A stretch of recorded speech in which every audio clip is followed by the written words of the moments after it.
Tonight, they're still looking for this guy for killing and cutting down the head of a major corporation we all know, United Healthcare, the insurance company. This is after Brian Thompson, the CEO, was cut down with a hail of gunfire just outside the Hilton Hotel early this morning.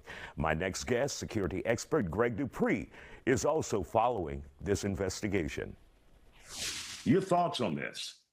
Well, I was watching a press conference from the New York Police Department talking about this incident. As you said, it's an unfortunate incident. But from the information that they shared thus far, it seems like this was more than likely a targeted attack. In my personal opinion, I think more than likely it was personal.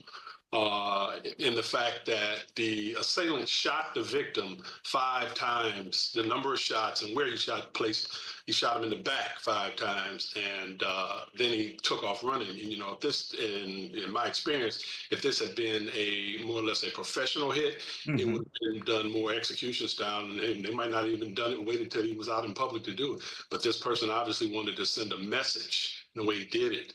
And as I said, I don't think it was a professional job. Like, it could be wrong because of the method that the assailant used to get away on an e-bike.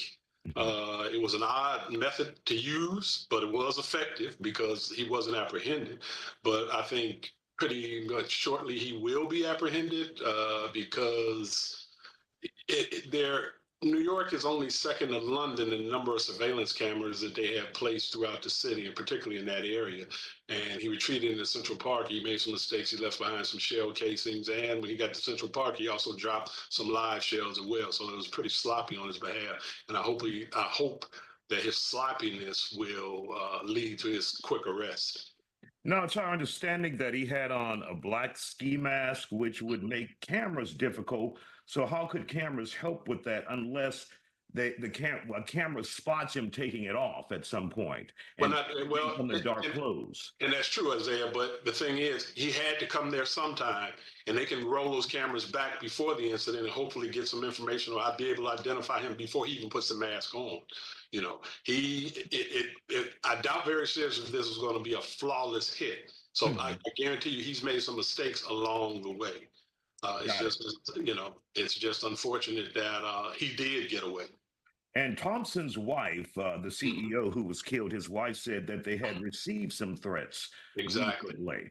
Exactly. And it's unfortunate in a man in his position, and particularly the type of business that he was in, that he did not have his own private security team. I guarantee you now, with this incident taking place, you're going to see a lot of stepped up efforts on the part of private security firms being hired to protect these CEOs, because if this does turn out to be something personal related to insurance coverage or a lack thereof, these certain businesses where these people are being, in their opinion, done wrong, they're going to take their frustration out on the people that lead these companies. So you can look for more things. Especially, Greg, when you think about a healthcare insurance, it could be someone who was denied coverage, as simple as that. And they were very angry about that. We don't know that for a fact, but it could be something as simple as that. It could be. And the thing is not just the denial of personal coverage. This guy could have had possibly a loved one who was denied coverage that is no longer with him. And then he just thought, this is my opportunity to take revenge. Evidently, this CEO made his schedule public, which obviously placed him at risk and placed anybody at risk. As I said, when you work in a business that he worked in, you're going to have a lot of disgruntled people, and you're going to have a lot of potential security threats. And of course, they said he left his hotel just before 7 a.m., walking across to the Hilton Hotel where the investors meeting would be. That was made public. Right. And I would assume he probably thought, okay, it's right across the street. I can go by myself. Right. But when you touch so many people's lives or you have threats, you can't take any chances. Exactly. You can't take any chances. You can't take any threat lightly. And, unfortunately, he did and ended up in a tragic situation. You have to think about every threat that someone makes towards you has a potential to be serious or be real, and as I said, it's just unfortunate he didn't feel the need to have any private security. And I don't care how close you were to where the venue that you're going to be speaking at. It doesn't matter. It doesn't take much, based on location, because that shows you he had a short distance to travel, and someone was able to take his life. So it doesn't matter if it's 20 miles or 20 feet. You should take every threat seriously and take the appropriate steps to protect yourself. How difficult will it be to track this guy down? The suspect in this case, a shooter.